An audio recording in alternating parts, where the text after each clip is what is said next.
Hey everybody, welcome back to my videos. Today we're going to talk a little bit about the Curt manufacturing rack. I just got this rack. It is a modular rack. You can extend it or make it shorter based on how many components you buy and that kind of stuff. The rack is super cheap. It's only like $160 for the configuration that I have here if you buy it through Amazon. Check out the affiliate link that I have in the description of this video. It comes with a Wind Diffuser, which I'm not so sure how much that really makes a difference or not. That's, you know, kind of up to you as far as what you think it's worth or not on it.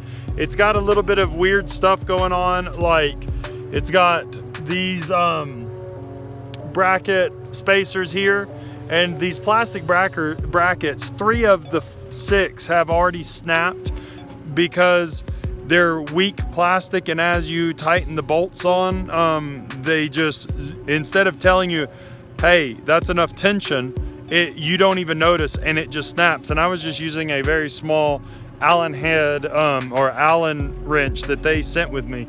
So all 3 of the top ones, as you might be able to see there, right there, are all snapped, all 3 of them. So I'm not super stoked on that. These are pressure fit spot welds, and that's all you have to terminate the tube up there. It's really thin gauge tubing. You have these plates that are where the joints go, the unions go here, and you have a screw here and a screw up here, and then this cap that goes over it to kind of give it some support. And I have a extension in the center, so mine mine is 65.5 inches or something like that in length. I could put another extension on it and make it a full roof rack if I wanted, but that's kind of what you got with this rack. And then they have these brackets for your rails here. Now, most likely, honestly, I am going to weld all these unions together and weld these plates on once I figure out the configuration I want.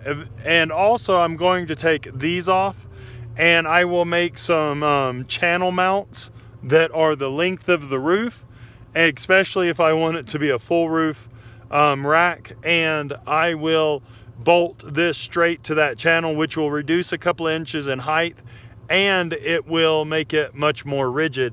The one of the sites, I want to say it was Jegs Performance, had this exact configuration for sale, and I want to say they were charging $170 for this configuration, which mine was about that price when I bought all the pieces. And they say that this is only rated to 150 pounds. Now on forerunner.org, I know some of the guys are running this configuration and they have well over 150 pounds in it. Some of them have made custom channel mounts and that kind of stuff.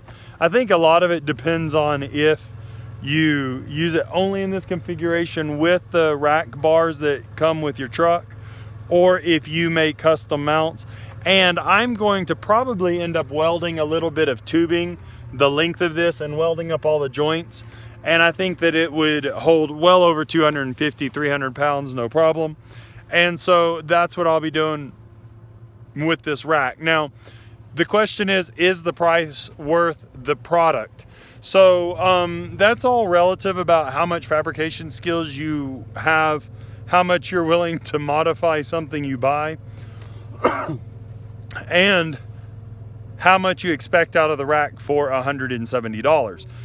For a 60-something inch long by 33 inch wide or 34 inch wide by 4 inch tall basket, 170 bucks is hard to beat. And if it does hold up to the 150 pound, weight limit, that alone makes it worth the money for a lot of people.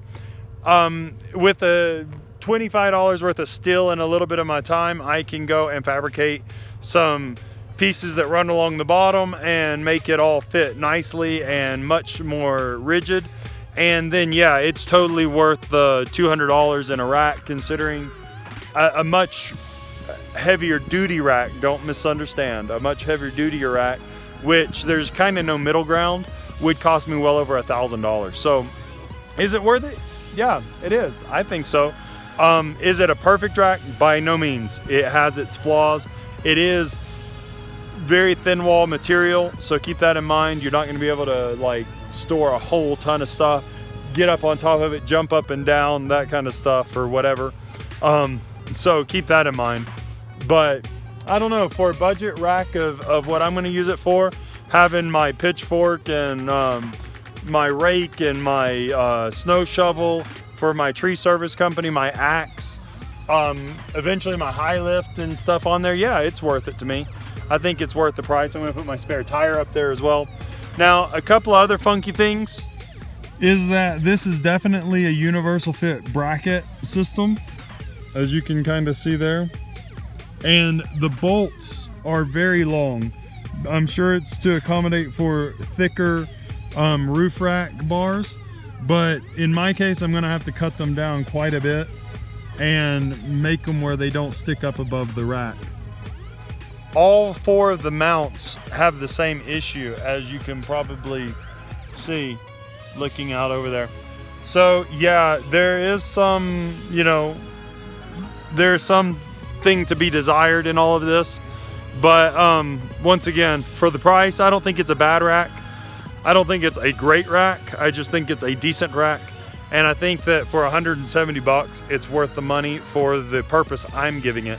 But then again, as time goes on, time will tell whether it was really worth my money, and I'll get back to you guys on that as well, of course. So thanks for stopping by. Thanks for checking out the video. Please always be out safe out there wheeling, and please don't forget to comment, like, share, and subscribe. And I hope to see you guys in the next video. Thanks. Bye.